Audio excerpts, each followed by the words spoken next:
I don't believe that anyone here on Earth can speak to the dead. Or at least, I didn't until yesterday. But the concept was interesting. The original wind phone was an art installation in Japan. But now, there are hundreds around the world. It's comprised of an empty phone booth with an old rotary phone in it, usually placed in a garden or another peaceful place. You go there and pretend to call up one of your deceased loved ones. Yesterday, I noticed that one had been installed in our town's botanical gardens. It stood out starkly among the greenery, a white phone booth with glass-paneled sides, probably made from one of the old phone booths that used to line Main Street. I parked the car and walked towards it, the gravel crunching under my heels. The inside was plain. A metal shelf holding a pad of paper, a pen, and an old rotisserie phone made of shiny black plastic. There was a wooden chair, and as I sat down, it creaked loudly. Outside the windows, patches of bright purple zinnias bowed in the wind, and the pond rippled. Should I do it? Of all the people I've lost over the years, one stood front and center. Over and over again in the middle of the night, he'd pop into my head. Sometimes I'd dream about him. It was like he haunted me. Almost 10 years gone and he was still living in my head. I picked up the phone. Hi, David. I don't really know what to say. This is weird. I let out a forced laugh. Okay, I guess I'll start by telling you everything that's happened since you left. That was a nice way of putting it. A mangled mess of metal and blood at the bottom of the mountain. I finally got that art degree, but in sculpture, not painting. Weird, right? But it's even more fun than painting. I just never got to do it in school. Silence, of course.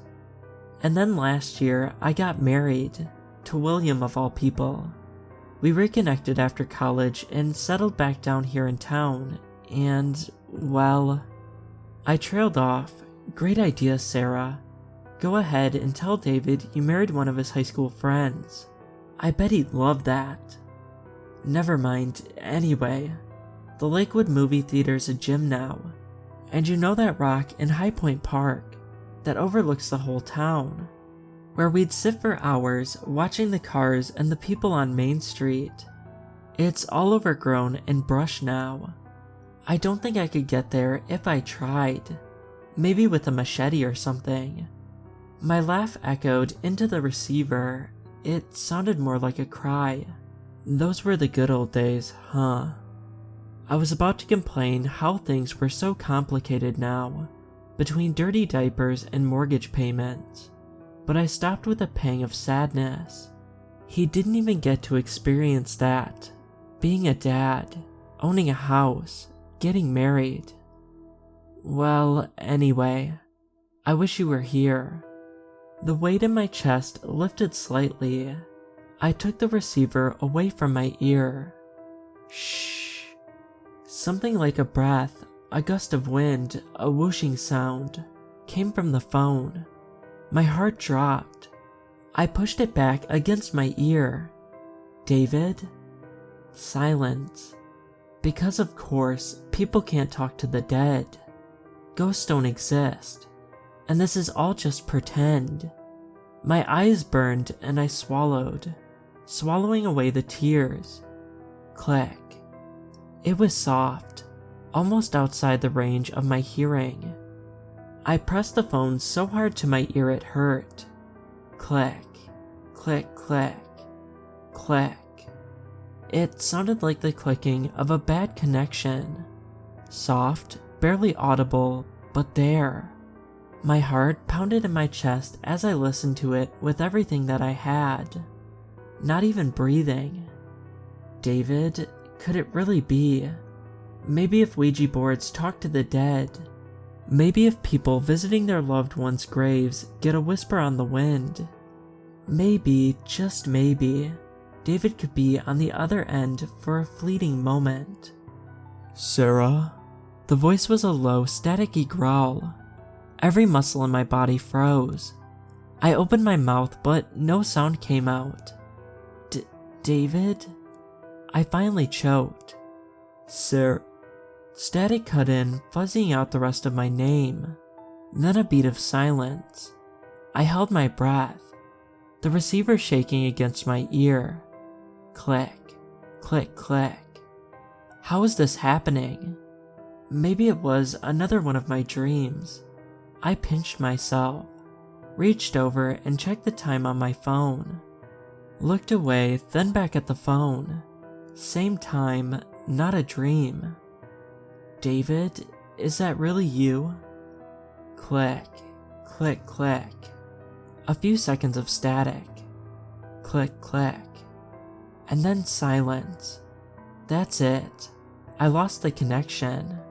I began to sob. All the memories came rushing back in colorful pieces. Proms and late nights, and his laugh like melted chocolate. The conversations we had for hours about life, philosophy, our future. But then, 5 words came over the line, crystal clear. You should have never married William.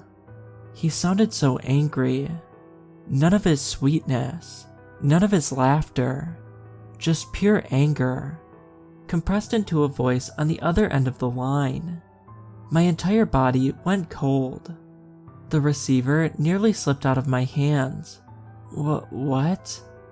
A fizzle of static, click, click, click. And then, his voice again, cutting in and out. Despite the static, I understood him perfectly. I will kill you. All the blood drained out of my face. I stared out at the darkening garden. I was alone. The shadows under the foliage, they shifted with the wind in strange and horrifying ways. For a second, I thought I could see the shadow of a tall young man, peeking out from behind the leaning trunk of a maple. My nails dug into the metal shelf. Ghosts, spirits.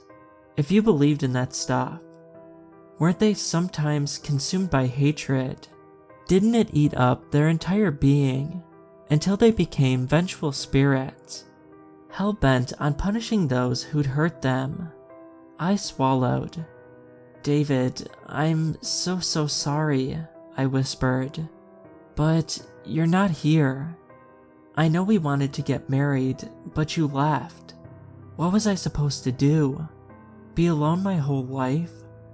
He didn't have to answer. I married one of his friends. He didn't need to tell me it was weird, that it was a betrayal almost. But when William and I reconnected, everything just clicked. He wanted to be with me. He wanted to marry me. There was no waffling or rejection, and I fell in love with him.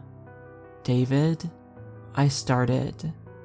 I will kill you, he repeated. Click, click, click. The connection became steadily clearer. I know Will killed you out. I know will ya ill watch out. Click. And then, for just a moment, the connection was crystal clear. I know William killed me, you watch out. I dropped the receiver. The accident. He'd lost his brakes driving home, coming down the mountain from High Point Park, after hanging out with some of his friends. One final hurrah before leaving for college. One of them was William. David, I sobbed into the line, but it was useless. No sound came through on the other side. No clicks, no static, no voice. Just silence.